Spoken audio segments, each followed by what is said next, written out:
ഗാസയിലെ ഹമാസ് കൂട്ടക്കുരുതി തുടർന്ന് ഇസ്രായേൽ കഴിഞ്ഞ ദിവസം രണ്ട് പ്രധാനപ്പെട്ട ഹമാസ് കമാൻഡർമാരെയാണ് വടക്കൻ ഗാസയിൽ ഇസ്രായേലി സേന തീർത്തത്.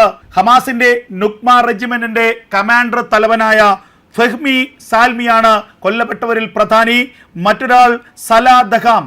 രണ്ടുപേരും ഹമാസിന്റെ പ്രധാനപ്പെട്ട പ്രാദേശിക നേതാക്കളായിരുന്നു. ഏറ്റവും പ്രധാനപ്പെട്ട കാര്യം, ഒക്ടോബർ മാസം 7, 2023 ഇസ്രായേലിനുള്ളിലേക്ക് കടന്നുകയറി ഇസ്രായേലിൽ കൂട്ടക്കുരുതി നടത്തിയതിൽ പ്രധാന പങ്കുവഹിച്ചവരാണ് കൊല്ലപ്പെട്ട രണ്ട് ഹമാസ് തലവന്മാരുമെന്നുള്ള വിവരമാണ് പുറത്തു വരുന്നത്. ഇസ്രായേൽ സേന ഗാസയിൽ ഹമാസിന്റെ ഭീകരന്മാരെ തിരഞ്ഞിട്ട് പിടിച്ച് കൊന്നൊടുക്കുകയാണ്. ഒളിക്കാൻ ഇടമില്ലാതെ ഇസ്രായേലി സേനയുടെ മാരകമായ ആക്രമണങ്ങൾക്ക് മുന്നിൽ പിടിച്ചു നിൽക്കാൻ കഴിയാതെ ഓരോ ഹമാസ് നേതാവും ഓരോ ഹമാസ് ഭീകരനും ചത്തൊടുങ്ങുന്ന കാഴ്ചയാണ് ഗാസയിൽ നമുക്ക് കാണാനാവുന്നത്. ഗാസയിൽ ഹമാസിന്റെ സമ്പൂർണ്ണ പതനം ഉടനെന്ന് IDF വക്താവ് തന്നെ വ്യക്തമാക്കുന്നുണ്ട്. ഹമാസിനെതിരെ ഗാസയിൽ അതിരൂക്ഷമായ ആക്രമണം ഇപ്പോൾ വീണ്ടും പുനരാരംഭിച്ചിരിക്കുകയാണ് ഇസ്രായേൽ. താൽക്കാലികമായ വെടിനിർത്തൽ ഹിസ്ബുള്ളയുമായി നിലനിൽക്കുന്ന സാഹചര്യത്തിൽ ഹിസ്ബുള്ളയ്ക്കെതിരെ നടത്തിയ ആക്രമണത്തിന്റെ അതേ തോതിൽ ഗാസയിൽ അവശേഷിക്കുന്ന ഹമാസിനെതിരെ നടത്താനുള്ള തീരുമാനത്തിൽ തന്നെയാണ് ഇസ്രായേലി സേന. കഴിഞ്ഞ 24 മണിക്കൂറിനിടയിൽ 6 തവണയാണ് ഗാസയുടെ വിവിധ പ്രദേശങ്ങളിലേക്ക് ഹമാസിന്റെ ഒളിയിടങ്ങൾ ലക്ഷ്യമിട്ട് ഇസ്രായേൽ ആക്രമണം നടത്തിയത്. ഗാസയിൽ ഹമാസിന്റെ വളരെ കുറച്ച് ഭീകരന്മാർ മാത്രമേ ഇനി അവശേഷിക്കുന്നുള്ളൂ എന്ന് ഇസ്രായേലി ഡിഫൻസ് ഫോഴ്സ് വ്യക്തമാക്കുന്നു. നുക്മ റെജിമെന്റിന്റെയും അതുപോലെ തന്നെ മറ്റ് ചില റെജിമെന്റുകളുടെയും ഒക്കെ ഒറ്റപ്പെട്ട ആക്രമണങ്ങളാണ് ഇസ്രായേലി ഡിഫൻസ് ഫോഴ്സിനെതിരെ ഗാസയിൽ ഇപ്പോൾ നടന്നുകൊണ്ടിരിക്കുന്നത്. ഗാസയുടെ പ്രധാനപ്പെട്ട വടക്കൻ ഗാസയിലെ ജബാലിയ, അതുപോലെ ഖാൻ യൂനിസ്, അതിന് സമാനമായിട്ടുള്ള ചില പ്രദേശങ്ങളിൽ ഒറ്റപ്പെട്ട അഭയാർത്ഥി ക്യാമ്പുകളിൽ ഹമാസിന്റെ ഭീകരന്മാർ ഇപ്പോഴുമുണ്ടെന്ന് ഇസ്രായേലി സേന വ്യക്തമാക്കുന്നു. ആ ഹമാസ് ഭീകരന്മാരെ കൂടി തിരഞ്ഞുപിടിച്ച് കണ്ടുപിടിച്ച് അവരെ കൂടി കൊലപ്പെടുത്തിയ ശേഷം മാത്രമേ ഗാസയിൽ നിന്ന് ഇസ്രായേലി സേന പിൻവാങ്ങൂ എന്നുള്ള വിവരങ്ങളാണ് പുറത്തു വരുന്നത്. അതേസമയം വെടിനിർത്തലിന് വേണ്ടി താണുവീണ് കേണപേക്ഷിക്കുകയാണ് ഹമാസ്. ഹമാസിന്റെ അവശേഷിക്കുന്ന ഭീകരന്മാർക്കെങ്കിലും ജീവൻ നിലനിർത്തണം. അതിന് വെടിനിർത്തൽ സാധ്യമായേ തീരൂ. അതേസമയം ഹിസ്ബുള്ളയുമായുള്ള വെടിനിർത്തലിന് സംബന്ധിച്ച ഇസ്രായേൽ ഗാസയിൽ വെടിനിർത്തലിന് ഇതുവരെ മൗനാനുവാദം നൽകിയിട്ടില്ല. ഇസ്രായേൽ മുന്നോട്ട് വയ്ക്കുന്ന ഏറ്റവും പ്രധാനപ്പെട്ട കാര്യം, ഗാസയിൽ വെടിനിർത്തണമെങ്കിൽ, ഹമാസുമായി വെടിനിർത്തൽ കരാർ യാഥാർത്ഥ്യമാകണമെങ്കിൽ ഹമാസിന്റെ പക്കലുള്ള മുഴുവൻ ബന്ദികളെയും മോചിപ്പിച്ചാൽ മാത്രമേ ഹമാസുമായി ഏതെങ്കിലും തരത്തിലുള്ള ഒരു വെടിനിർത്തൽ ചർച്ചകൾക്ക് തയ്യാറുള്ളൂ എന്നാണ് ഇപ്പോൾ ഇസ്രായേൽ വ്യക്തമാക്കുന്നത്. അതേസമയം ആദ്യഘട്ടത്തിൽ ആ നിർദ്ദേശങ്ങളോട് പ്രതികൂലമായി പ്രതികരിച്ചിരുന്ന ഹമാസ് ആകട്ടെ ഇപ്പോൾ ഇസ്രായേലിന്റെ ഏത് നിർദ്ദേശവും അംഗീകരിക്കാൻ തയ്യാറാണ് എന്ന സ്ഥിതിയിലേക്ക് എത്തിയിരിക്കുകയാണ്. തുർക്കിയിലുള്ള ഹമാസിന്റെ നേതാക്കന്മാർ നിരന്തരമായി ഈജിപ്റ്റുമായും അതുപോലെ തന്നെ ഖത്തറുമായും ബന്ധപ്പെടുന്നുണ്ട്. ഏത് വിധേനയും വെടിനിർത്തലിനായി ഇസ്രായേലിനെ സമ്മതിപ്പിക്കുക, ഗാസയിൽ ഹമാസിനെതിരെയുള്ള നടപടി അവസാനിപ്പിക്കുക. ഗാസയിൽ ഇനിയും ഇസ്രായേലി സേനയുടെ ആക്രമണം തുടർന്നാൽ ഗാസ സമ്പൂർണമായി ഹമാസ് മുക്തമാകുമെന്ന് ഹമാസ് പോലും ഭയപ്പെടുന്നുണ്ട്. ഗാസയിൽ മറ്റു ചില പുതിയ ഡെവലപ്മെന്റ്സ് കൂടി വരുന്നു. ഗാസയിലെ ജനങ്ങൾ ഇസ്രായേലി സേനയ്ക്ക് അനുകൂലമായി ചിന്തിച്ചു തുടങ്ങിയെന്നുള്ള വാർത്തകൾ പുറത്തു വരുന്നു. ഗാസയിൽ ഇസ്രായേലി സേനയുടെ സാന്നിധ്യം തുടർന്നും വേണമെന്ന് ഒരു വിഭാഗം ഗാസാവാസികൾ വ്യക്തമാക്കുന്നുണ്ട്.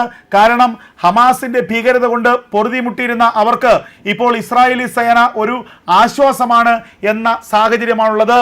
ഗാസയിൽ ഹമാസിനെതിരെയുള്ള ഓപ്പറേഷൻ പൂർത്തിയായ ശേഷവും ഗാസയിൽ ഇസ്രായേലി സേന തുടരണമെന്ന് ആഗ്രഹിക്കുന്നവരും ഗാസയിൽ കുറവല്ല എന്ന വാർത്തകൾ പുറത്തു വരുന്നു.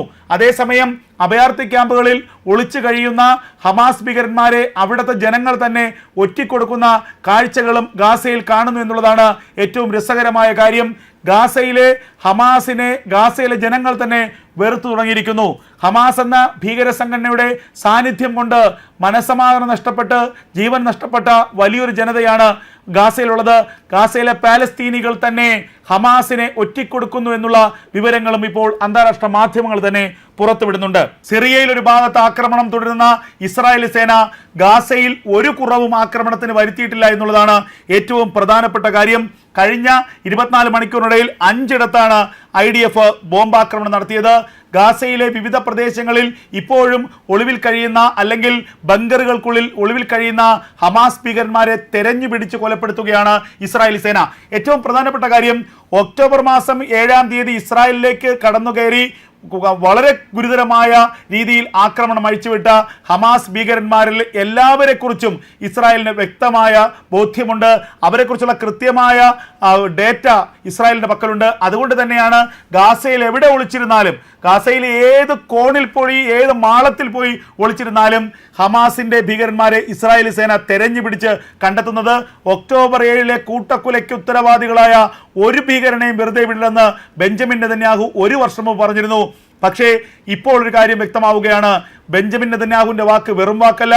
ബെഞ്ചമിൻ നെതന്യാഹു പറഞ്ഞതുപോലെ ചെയ്തിരിക്കുന്നു. ഒക്ടോബർ 7-ന്റെ കൂട്ടക്കൊലയിൽ പങ്കെടുത്ത ഒരു ഭീകരനെ പോലും അവശേഷിപ്പിക്കാതെ ഓരോരുത്തരെയായി തീർത്തുകൊണ്ടിരിക്കുകയാണ് ഇസ്രായേലി സേന. ഇസ്രായേലി സേനയുടെ സൈന്യത്തിന്റെ ആ കണിശതയുടെ ഏറ്റവും വലിയ ഉദാഹരണമാണിത്. ഗാസയ്ക്കുള്ളിൽ അതിമാരകമായ ആക്രമണം ഇസ്രായേലി സേന വീണ്ടും ആരംഭിച്ചിരിക്കുന്നു.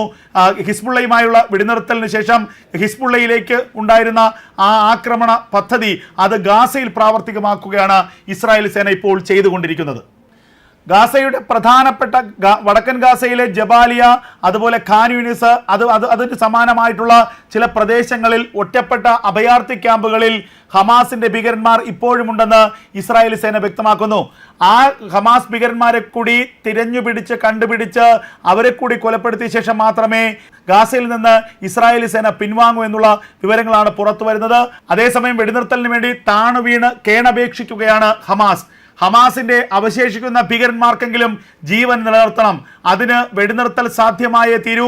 അതേസമയം ഹിസ്ബുള്ളയുമായുള്ള വെടിനിർത്തലിന് സംബന്ധിച്ച ഇസ്രായേൽ ഗാസയിൽ വെടിനിർത്തലിന് ഇതുവരെ മൗനാനുവാദം നൽകിയിട്ടില്ല. ഇസ്രായേൽ മുന്നോട്ട് വയ്ക്കുന്ന ഏറ്റവും പ്രധാനപ്പെട്ട കാര്യം, ഗാസയിൽ വെടിനിർത്തണമെങ്കിൽ, ഹമാസുമായി വെടിനിർത്തൽ കരാർ യാഥാർത്ഥ്യമാകണമെങ്കിൽ ഹമാസിന്റെ പക്കലുള്ള മുഴുവൻ ബന്ദികളെയും മോചിപ്പിച്ചാൽ മാത്രമേ ഹമാസുമായി ഏതെങ്കിലും തരത്തിലുള്ള ഒരു വെടിനിർത്തൽ ചർച്ചകൾക്ക് തയ്യാറുള്ളൂ എന്നാണ് ഇപ്പോൾ ഇസ്രായേൽ വ്യക്തമാക്കുന്നത്. അതേസമയം ആദ്യഘട്ടത്തിൽ ആ നിർദ്ദേശങ്ങളോട് പ്രതികൂലമായി പ്രതികരിച്ചിരുന്ന ഹമാസ് ആകട്ടെ ഇപ്പോൾ ഇസ്രായേലിന്റെ ഏത് നിർദ്ദേശവും അംഗീകരിക്കാൻ തയ്യാറാണ് എന്ന സ്ഥിതിയിലേക്ക് എത്തിയിരിക്കുകയാണ്. തുർക്കിയിലുള്ള ഹമാസിന്റെ നേതാക്കന്മാർ നിരന്തരമായി ഈജിപ്റ്റുമായും അതുപോലെ തന്നെ ഖത്തറുമായും ബന്ധപ്പെടുന്നുണ്ട്.